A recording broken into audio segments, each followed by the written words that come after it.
Spartan customs are harsh.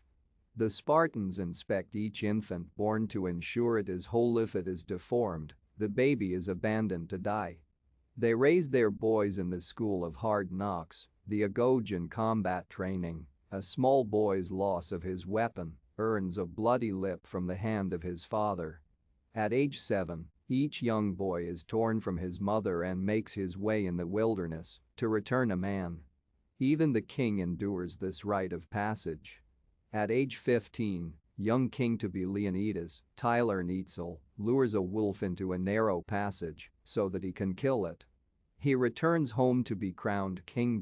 Years later, messengers visit King Leonidas, Gerard Butler, requesting Sparta's submission to King Xerxes, Rodrigo Santoro. Insulted by their attitude, King Leonidas kicks the messengers into a well.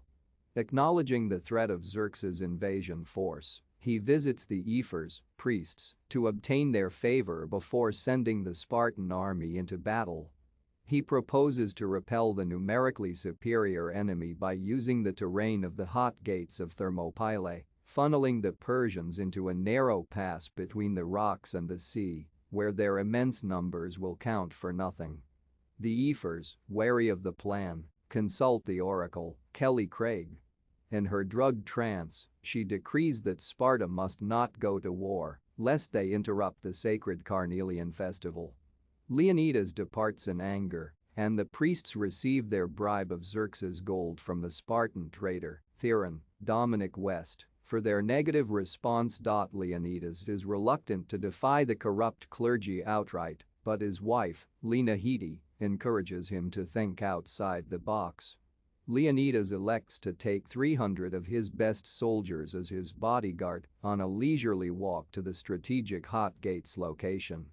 His wife says goodbye, telling him to come back with his shielder on it, and gives him a necklace. On the road, they meet some allies who are shocked that the Spartans are sending such a small force.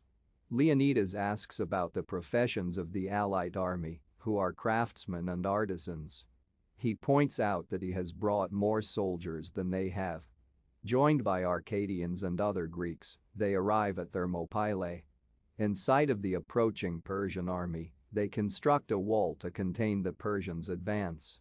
Strong storms destroy some of Xerxes' fleet, but it is only a small percentage of the massive army they will face. A disfigured man, Ephialtes Andrew Tiernan, comes to see Leonidas to warn him of a disused goat path at the rear of his position.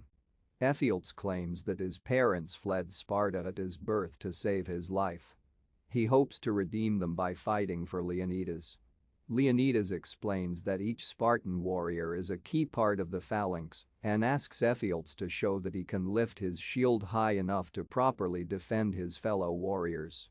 When it becomes evident that he cannot, Leonidas gently tells him to care for the fallen instead. Ephialtes' fondest hopes are crushed. A Persian emissary arrives and finds that the corpses of the previous scouting party now make up part of the large rock wall. The Persian states that their arrows will blot out the sun, and the Spartans agree they will simply fight in the shade. The emissary's party is killed. Before the battle, the Persians demand that the Spartans drop their arms and surrender.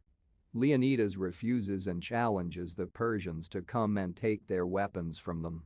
With their tightly knit phalanx formation, the Spartans funneled the Persians into the narrow terrain, repeatedly rebuffing them and inflicting heavy casualties. Impressed with Spartan fighting skills, Xerxes personally approaches Leonidas to persuade him to surrender. He promises Leonidas wealth and power in exchange for his loyalty. Leonidas declines, promising instead to make the god king bleed, and turns to rejoin his army. Dismayed at the refusal, Xerxes sends his masked personal guard, the Immortals, which the name of the Spartans also proves false. The battles continue, with the Spartans prevailing over soldiers and animals drawn from the vast reaches of the Persian Empire. From Mongolian barbarians and Eastern chemists to African rhinoceroses and Indian war elephants.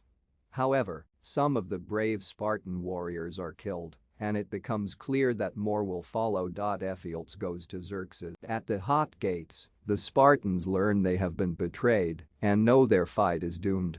The Arcadians retreat in the face of certain death. The Spartans refuse to follow. Leonidas orders a reluctant Dilios to return to Sparta and tell of their inevitable deaths. In Sparta, Queen Gorgo makes her appeal to the council. Instead of supporting her as promised, Theron betrays her, accusing her of adultery. Enraged, Gorgo snatches a sword and stabs Theron, rupturing a bag of gold hidden in his robe. As the coins stamped with Persian markings spill onto the ground, the council realizes Theron's treachery and agrees to unite against Persia. At the Hot Gates, the Persians surround the Spartans, who have created a dome out of their shields. Leonidas stands in front of the dome. Xerxes' general demands their surrender, declaring that Leonidas may keep his title as king of Sparta and become warlord of all Greece, answerable only to Xerxes. Ephialtes urges this as well, to which Leonidas remarks, "May you live forever," an insult from a culture valuing death and valor in battle. Leonidas drops his shield and removes his helmet, seemingly bowing in submission. Stelios then bursts out of the dome, leaps over his king, and kills the general. A furious Xerxes orders his troops to attack. As Persian archers shoot the remaining Spartans, Leonidas rises and hurls his spear at Xerxes, ripping open his cheek, thus making the god-king bleed. Xerxes, visibly shaken by this reminder of his mortality, watches as the remaining Spartans perish beneath the combined might of his army. Leonidas himself marks his final moments by telling his wife aloud that he loves her. A rain of arrows falls upon him, and the screen goes black. Back in Sparta, Dilios gives the necklace to Queen Gorgo and tells her of her husband's fate. Concluding his tale before an audience of attentive Spartans, Dilios declares that the 120,000-strong Persian army that narrowly defeated 300 Spartans now faces 10,000 Spartans commanding 30,000 Greeks.